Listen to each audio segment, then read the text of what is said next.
Hi, it's Daniel Murphy, and it's a beautiful spring day. I am in my shorts, just popped up in this little Jap maple here, which I tried to reduce quite a bit in height last year. It's actually in my backyard, and I want to show you one of my tricks, right?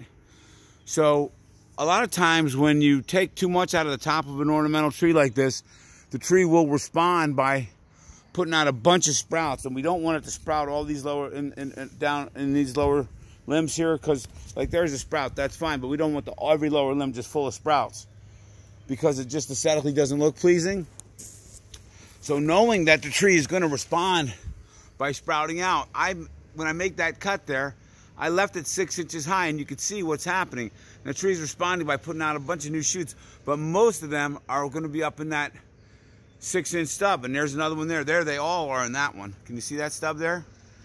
Okay, so once the tree is kind of calmed down this year, and maybe even next year, we'll let them grow for 2 years, and it's not going to have a situation where it's going to want to sprout out because it's just been pruned so hard.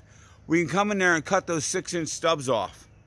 Get rid of them, and I use this more on apple trees and crab apples where the customer really wants a hard pruning. They haven't been touched in years, and they want to bring them way back.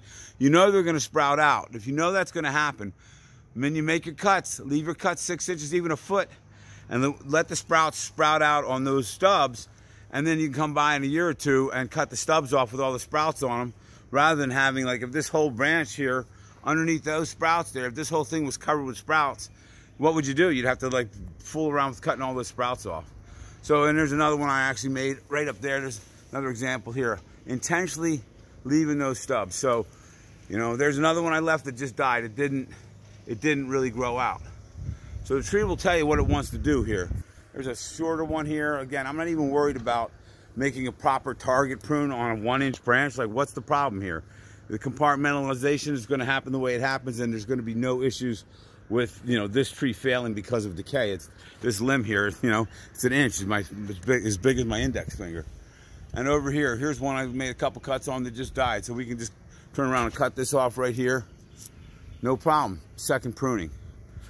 And a few cuts over there that didn't make it as well. You see those things just died off. So those can be, you know, the ones that die off, they can just be cut off later.